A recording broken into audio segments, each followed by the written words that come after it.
Hello there, my beautiful souls. My name is Hunter from Hunter's Healing Heart. I'm a health, wellness, and ascension coach, helping you rise to your highest frequency, vibration, and truth. And today, guys, we're going to be talking about your mindset and focusing on the good in life, guys, and how I approach health and how we're going to completely change it. It's always the fullness, guys. You cannot have the good without the bad. You can't have the light without the dark. But what are you fixating on? What are you creating more of within your head, right? In terms of your thought patterns, in terms of your triggers, because what you are creating, you're going to build more of. And in my journey, a little bit of a story time, I was so hyper fixated on my flaws, on the things that were wrong with me. And I thought by me exploring every little crevice, every little nook with a magnifying glass, that I would know the fullness of myself. Right? And I thought, oh, I could heal it, I could release it, I could integrate it, and then I'll shift over to the good. And that's just not how life works, guys. So having that awareness and the ownership and the accountability of those disempowerments is profound. That self-awareness and actualization, not a lot of people have the courage to feel that and embrace that about themselves. So it is a gift, but don't linger there too long, guys, because that is what you're going to feed more and more and more of, guys, right? And once you've done enough shadow work, you're aware of it, you're acute of it, you know how it impacts you, but you no longer need to stay there because you have dived deep and you've created a loving relationship with it. Right? That means you could sit in whatever the darkest things that come up, you just love it and embrace it, like, hey, I see you. And then, guys, what needs to happen is you need to start focusing more on the good in your life, because this is going to help embody self-love and help you start stepping more into your greatness, into your truth, into your vibrancy, into your light, because you have a gift inside you. And guys, divine love, sacred love is our default state. That is where we should be, but through programming and through a lot of forces that be, they want to take those away. Because guys, when you are so loved internally, and your life can be absolute trash. I mean, you could be on the verge of homelessness, your car is about to get towed, you don't have stable income, your fridge, you have maybe a meal for like 1 or 2 days, and it's like you could still have so much divine love internally within yourself, and it's not based on external things, right? But when you don't have that loving, positive relationship with yourself and in your mind, what's going to happen, guys, is you're going to seek things externally outside yourself, and that is a massive disservice, because then you're not putting yourself in good environments, and then you're allowing the external to dictate your internal. Versus, guys, what needs to happen is your internal is so dialed in, so focused, and so clear, and you're always creating to get it better and better and better, that now the external is going to be in alignment with that or not. And if it's not, you have so much self-love and the courage and the compassion to walk away and detach from things that are no longer in alignment with that, guys. And so our mind, it's always creating. It is always, always, always creating.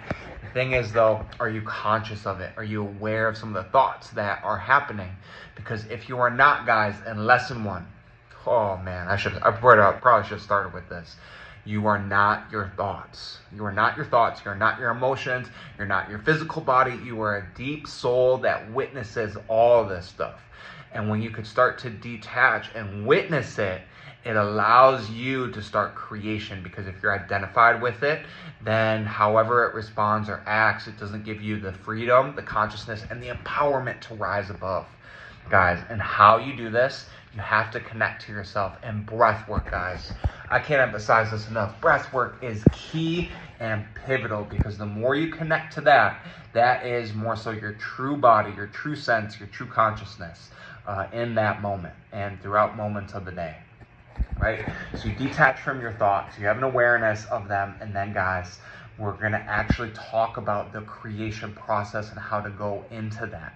And I'm working with a client now, beautiful human being, but I recognize a tendency. He tends to hyperfixate on the bad, right?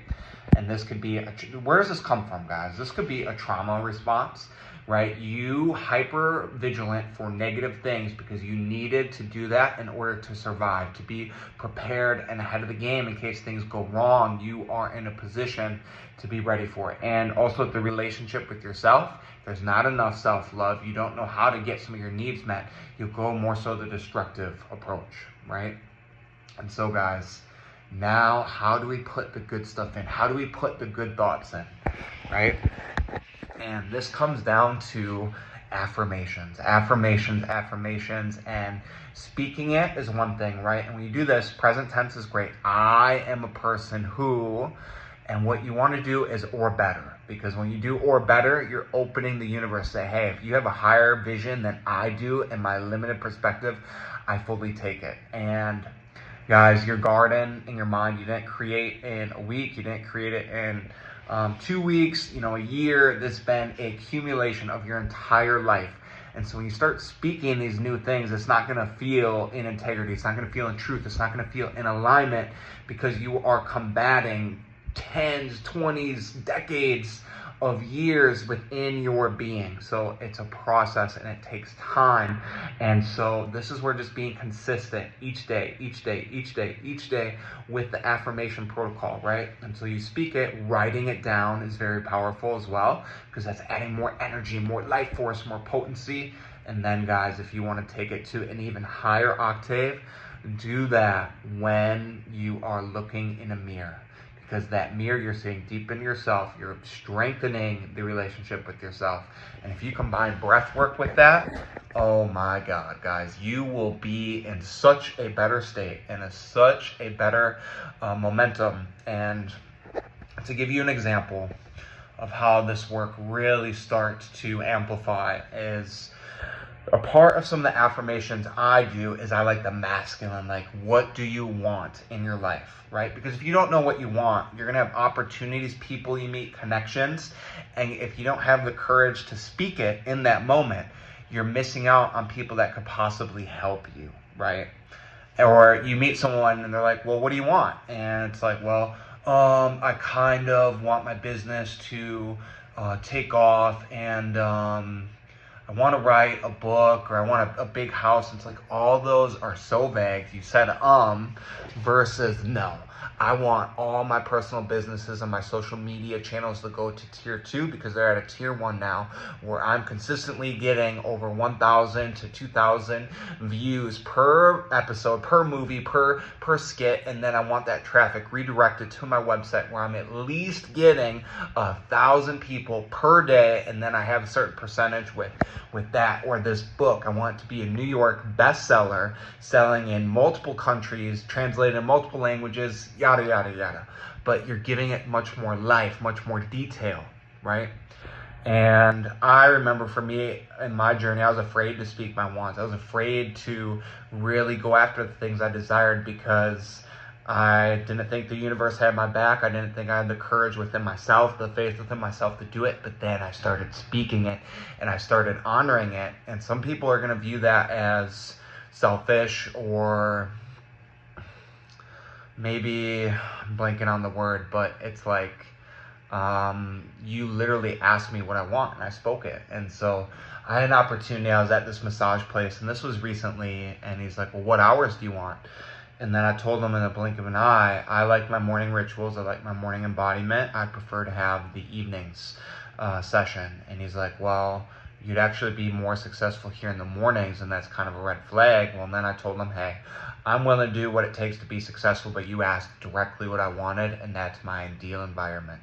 And it felt so free, so empowering just to speak it and not worry about how other people are going to perceive it or respond to it. And guys, that is freedom right there in that moment. And the more that you keep creating good stuff in your garden every single day. Oh, I don't feel like it today. Ooh, I magically feel better. Every single day, that's going to start echoing outside you. And you will know, guys, the ultimate test is when you're under a lot of stress, when someone probes you, when you get angry, when you're hangry, when you didn't sleep well. How do you treat people in that moment? Is it love, divinity, sacredness, absolute respect, integrity, or is like anger, frustration, disappointment. That is more so your true state. Whenever something is applied externally, you get to see what is in your own internal garden, guys. And this internal garden, it all starts with the mind. The mind is the second most superficial layer of an intelligence, and it starts the trickle effect within all those intelligences within your body.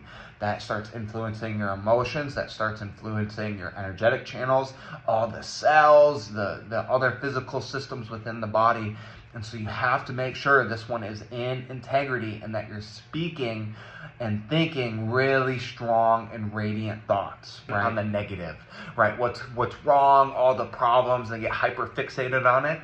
And then that's what you're going to create more of, guys. And don't get me wrong, you have to have an awareness, you have to take accountability, start working on them, but focus on the good in life, guys, because there's so much beauty, love, and connection. It's not these grand moments. It is the seemingly insignificant moments that can completely change your life if you're open, if you're present, and if you're putting good stuff in your garden. Let me work with you guys so I could give you some of the practices that have helped me battle through the darkest of times. Major depression, suicidal thoughts. I did not want to be here anymore, and I overcame all of it. Let me help you, give you some of the systems and processes for you to build your garden.